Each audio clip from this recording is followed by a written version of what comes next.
After surgery అంటే హాస్పిటల్‌లో admit అయ్యి ఉన్నన్నాళ్ళు everybody will take care of them. Even అప్పుడే రిలేటివ్స్ వాళ్ళు కూడా గబగబా వచ్చేసి చూసేసి వెళ్ళిపోతూ ఉంటారు. కానీ వన్స్ దే గెట్ డిశ్చార్జ్డ్ ఆ తర్వాత ఫస్ట్ ఫ్యూ వీక్స్ చాలా క్రుషియల్ కదండీ వాళ్ళ రికవరీ పీరియడ్‌లో. అలాంటప్పుడు వాళ్ళు ఎలాంటి జాగ్రత్తలు తీసుకోవాలి? ఎలాంటివి అంటే ఎలాంటి సింప్టమ్స్ కనిపించినప్పుడు ఇమ్మీడియేట్‌గా డాక్టర్‌ని మళ్ళీ కన్సల్ట్ చేయాల్సొస్తుంది అంటే ఏం చెప్తారండి? సో సర్జరీ తర్వాత తీసుకోవాల్సిన జాగ్రత్తల్లో పేషెంట్స్ రెస్పాన్సిబిలిటీ ఉంటుంది, రిలేటివ్ రెస్పాన్సిబిలిటీ ఉంటుంది, డాక్టర్స్ రెస్పాన్సిబిలిటీ కాకుండా చెప్తున్నాను. డిశ్చార్జ్ అయిపోయిన తర్వాత కూడా వీళ్ళిద్దరు రెస్పాన్సిబిలిటీ చాలా ఎక్కువ ఉంటాయి. సో ఫస్ట్ హాస్పిటల్ నుంచే స్టార్ట్ అవుతుంది. సో హాస్పిటల్‌లో ఎప్పుడైతే ఈ పేషెంట్ సర్జరీ అయ్యి ఐసీయూకి షిఫ్ట్ అవుతారో, సో ఆ పీరియడ్ ఏంటంటే అనస్థీషియా నుంచి బయటకొచ్చే పీరియడ్ అనమాట. సో మీకు ఆల్రెడీ చెప్పినట్టు లంగ్‌ని రిలాక్స్ చేసి పెడతాం కాబట్టి, ఆ లంగ్‌ని మళ్ళీ ఎక్స్పాండ్ చేయడానికి మనం టైం ఇవ్వాలి. దానికి మళ్ళీ ఏదైతే మనం ఆపరేషన్‌కి ముందు నేర్పించిన ఎక్సర్సైజెస్ ఉన్నాయి, స్పైరోమెట్రీ గానీ, అది ఖచ్చితంగా ఆపరేషన్ తర్వాత కూడా కంటిన్యూ చేయాలన్నమాట. సో దీని తర్వాత సపోర్టింగ్ ఏంటంటే యూజువల్‌గా మనం ఇప్పుడు ఈరాస్ ప్రోటోకాల్ అంటే ఇమ్మీడియేట్‌గానే సర్జరీ అయిన తర్వాత వాళ్ళ యాక్టివిటీస్‌కి మళ్ళీ వచ్చేయాలి. అంటే మనం ఏమనుకుంటా, అయ్యో పాపం ఆపరేషన్ జరిగింది కదా ఆమెను బెడ్ మీదే ఉంచేద్దాం అని థాట్ చాలామందికి ఉంటుంది. కానీ అది కరెక్ట్ కాదు. బెడ్ మీదే ఉంటే మాత్రం ఖచ్చితంగా కాంప్లికేషన్స్ ఎక్కువైపోతుంటాయి. ఎందుకంటే పేగులు కదలవు, కాళ్ళలోనేమో రక్తం గడ్డ కట్టేస్తాయి. సో ఇలాంటి కాంప్లికేషన్స్ సర్జరీ తర్వాత చాలా ఎక్కువ ఉంటాయి. సో రిలేటివ్స్‌గా మన బాధ్యత ఏంటంటే అందరూ వచ్చి పలకరించి వెళ్ళిపోయే వాళ్ళే గానీ, ఎవరైనా కాళ్ళలో ఈ పిక్కలు నొక్కేవాళ్ళు ఎవరు ఉండరనమాట. సో ఐడియల్‌గా కాళ్ళు నొక్కితే ఆళ్ళకి ఎక్సర్సైజ్ జరుగుతుంది. ఆ డీవీటీ రాకుండా ఎక్సర్సైజ్ జరుగుతుంది. సో మన హెల్పర్‌గా ఎవరైతే ఉంటున్నామో అట్‌లీస్ట్ విజిటింగ్ టైమ్‌లో వచ్చినప్పుడు వాళ్ళతో మాట్లాడినప్పుడు హ్యాండ్స్ గానీ, లెగ్స్ గానీ అట్‌లీస్ట్ ప్రెస్ చేస్తే కొంచెం వాళ్ళకి డీవీటీ ఎక్సర్సైజ్ అయిపోతుంది. అలాగే బ్లడ్ సర్క్యులేషన్స్‌కి ఈజీగా ఉంటుంది. సో అలాగే వాళ్ళని ఎప్పుడైతే డాక్టర్ ఫిట్‌గా ఉన్నారు, నడిపించొచ్చు అన్నప్పుడు సిస్టర్సే కాదు హెల్పర్స్ కూడా సపోర్ట్ తీసుకొని వాళ్ళని భుజం మీద అప్పుడే లేపేస్తున్నారేంటి అని భయపడిపోతూ అదే అప్పుడే లేపేస్తున్నారన్న డిసిషన్ డాక్టర్ తీసుకుంటారు. ఏ టైంలో ఎప్పుడు చేయాలనేది డాక్టర్ చెప్తారు. సో చాలామంది డాక్టర్ చెప్పినా కానీ అయ్యయ్యో అసలు లేపకూడదని, లేకపోతే కుట్లు కదిలిపోతాయి, లేకపోతే కుట్లు ఈడిపోతాయి, లేకపోతే లోపల ఇంకేదో జరిగిపోతుంది అన్న చాలామంది ఇప్పుడు కూడా ఆ అపోహలతో ఉంటారు. సో అదంతా రాంగ్.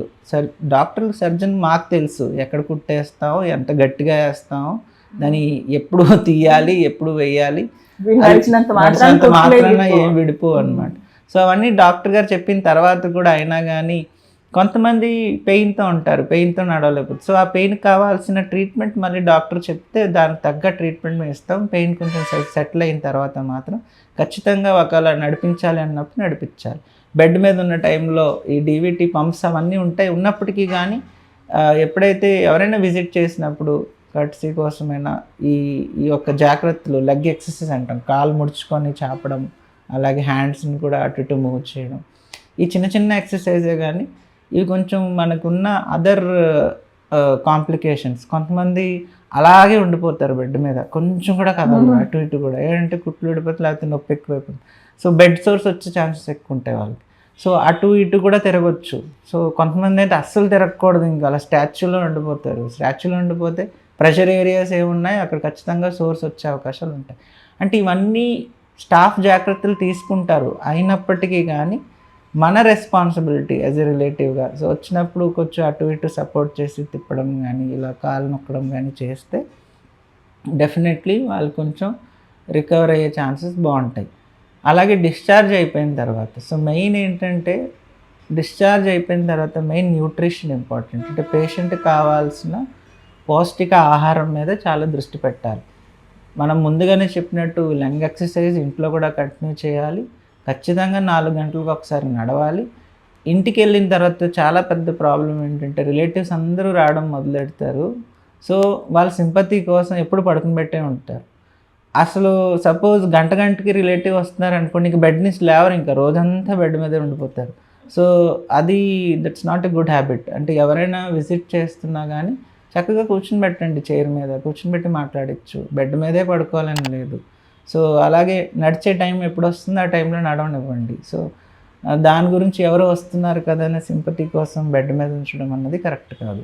అంటే ఇది ఇండియన్ మెంటాలిటీలో మోస్ట్ కామన్గా చూసేది. సో ఎన్హాన్స్డ్ రికవరీ అంటే ఎర్లీగా రికవరీ అయ్యే ప్రాసెస్లో ఎప్పుడైతే ఇలా పడుకోవడం వలన పేగులు కదలవు, ఈ ఏదైతే లంగ్ ఇన్ఫెక్షన్స్ కానీ లేకపోతే డీవిటీస్ కానీ ఇంట్లో ఉన్నప్పుడు కూడా వచ్చే అవకాశాలు చాలా ఉంటాయి.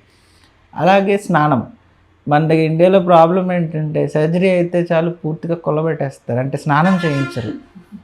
ఫ్రాంక్లీ అంటే ఎంత స్వెట్ వచ్చినా ఊరికే ఆ తడిగొడ్డ పెట్టాను డాక్టర్ గారు అంటారు. అంటే తడిగొడ్డ పెట్టడం ఏంటి, మేము ఆల్రెడీ చెప్పాము కదా స్నానం చేయండి, కుట్లు తడిచినా ప్రాబ్లం లేదని చెప్పినా కానీ కొన్నిసార్లు ఇన్ఫెక్షన్స్ వస్తాయి, అప్పుడు అవాయిడ్ చేయమంట. అప్పుడు డాక్టరే చెప్తారు వద్దు స్నానం వద్దని. కానీ డాక్టర్ అడ్వైజ్ ఇస్తారు, లేదు మొత్తం డ్రెస్సింగ్ తీసేసాము, ఓపెన్గానే ఉంది, ఫుల్గా స్నానం చేసినాడు, అయినా కానీ అక్కడ తడిగుడ్డ పెట్టామంటారండి. తడిగుడ్డ పెట్టడం వల్ల ప్రాబ్లం ఏంటంటే ఆ తడిగుడ్డలో ఏదైనా ఇన్ఫెక్షన్ ఉందనుకోండి, అది వెళ్ళి కరెక్ట్గా కుట్ల మీద వెళ్ళి కూర్చుంటాయి. స్నానం చేస్తే స్నానంతో పాటు బయట పోతాయి అవి, కానీ స్నానం చేయకుండా ఓన్లీ తడిగుడ్డ పెడితే తడిగుడ్డలో ఏదైనా ఇన్ఫెక్షన్ ఉంటే కుట్లలో వెళ్ళి కూర్చుని అన్హెల్దీ అయిపోతుంది అన్నమాట. సో ఎప్పుడైనా కంప్లీట్ బాత్ ఇవ్వడం అనేది ది బెస్ట్ అనమాట. బాడీలో ఏదైనా ఇన్ఫెక్షన్ బయటికి పోవాలంటే మొత్తం క్లీన్ చేసేయాలి.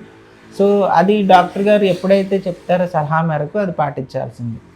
అందరికన్నా ముఖ్యమైనది పౌష్టిక ఆహారం. పథ్యం అని రకరకాల పథ్యాలు చేసేస్తూ ఉంటారు. దానివల్ల ఏంటంటే ప్రోటీన్స్ ఏదైతే హీలింగ్ కావాలి ఆ ప్రోటీన్ లేకుండా అయిపోతుంది అనమాట. సో ఇవన్నీ చూస్తుంటే లాస్ట్కి ఏంటంటే మనం డాక్టర్ చెప్పిన ఏవైతే ఉన్నాయో ఎవిడెన్స్ బేస్డ్ అవన్నీ డైటీషియన్స్ రాసినవి అవన్నీ ఇంటికి వెళ్ళిన వెంటనే పనికిరావు. లేకపోతే ఓన్లీ కాఫీ మీదే పెట్టాలి, లేకపోతే ఓన్లీ బీరకాయ తినాలి, అలా ఏదో సమ్ రెస్ట్రిక్ట్ చేసేస్తూ ఉంటారు. సో అలా చేసినప్పుడు కావాల్సిన నిజంగా బ్యాలెన్స్ డైట్ వాళ్ళకి దొరకవు. సో దానికి కంపన్సేటెడ్గా మేము ఇంకా ట్యాబ్లెట్స్ పెట్టాల్సి వస్తుంది. ఈ మల్టీవిటమిన్ ట్యాబ్లెట్స్ ఇవన్నీ ఎందుకు పెడతామంటే ఈ పథ్యాలు ఎక్కువైపోతాయి, బ్యాలెన్స్ డైట్ వాళ్ళకి రీచ్ అవ్వవు. సో ఎక్కువ కార్బ్సే పెడతా ఉంటారు, అందులో ప్రోటీన్ పార్ట్ చాలా చాలా తక్కువ ఉంటుంది. కానీ యాక్చువల్గా హీలింగ్ కావాల్సిందే ప్రోటీన్. సో అది అవేర్నెస్ రావాలి. సో పథ్యం అన్నది ఓల్డ్ టైంలో ఏదో ఒక జబ్బు కోసం పథ్యం పెట్టుండొచ్చు, బట్ సర్జరీ కోసం అయితే ఈ ప్రోటీన్ ఫీడ్ చాలా అవసరం. సో దాన్ని మాత్రం రెస్ట్రిక్ట్ చేయొద్దు. ఏదో ఒక రూపంలో మజ్జిగ కానీ పాలు కానీ ఏదో ఒక రూపంలో ప్రోటీన్స్ వెళ్ళేలా చూసుకోవాలి. ఎస్పెషల్లీ పప్పులు అంటేనే భయపడిపోతూ ఉంటారు, కానీ పప్పు ఈజ్ ఎ ప్రోటీన్. చీము పట్టేస్తుంది అన్నది ఒక చీము పట్టేది ఆ తడిగొడ్డ వలన, పప్పు వలన కాదు. సో ఆ తడిగొడ్డ మానేసి అది మిత్తది. చీము ఎందుకు పడుతుంది, ఇన్ఫెక్షన్ వచ్చి కూర్చుంటుంది కాబట్టి చక్కగా స్నానం చేసి పప్పు అన్నం పెట్టినా ఏం కాదు. సో ఆ చీము పడుతుంది అంటే దానికి ఇది ఫీడింగ్ కాదు దానికి రీజన్. పప్పు తింటే అరగదు అంటారు, మూమెంట్ ఉండాలి, పప్పు తినాలి మీరు చెప్తున్న దాన్ని. ఎగ్జాక్ట్లీ, ప్రోటీన్ తినండి, అట్లీస్ట్ సూప్ అయినా తాగాలి. రా పప్పులు కానీ అంటే వండు అట్లీస్ట్ వాటర్ బాయిల్ చేసిన సూప్ అయినా తాగితే బెటర్, ప్రోటీన్ సూప్స్.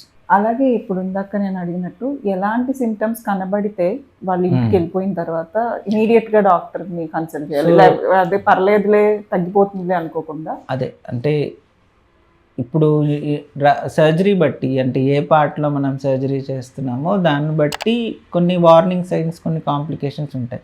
అందులో నాకు తెలిసి ఫస్ట్ ఏంటంటే ఎవరికైనా బాగా గుండె దడ అనిపించడం, లేకపోతే పాల్పిటేషన్స్ అంటాం, లేకపోతే హార్ట్ బాగా కొట్టుకున్నట్టు అనిపిస్తుంది, దడగా ఉంది అంటే మాత్రం అది వార్నింగ్ సైన్ అనమాట, ఫస్ట్ వార్నింగ్ సైన్.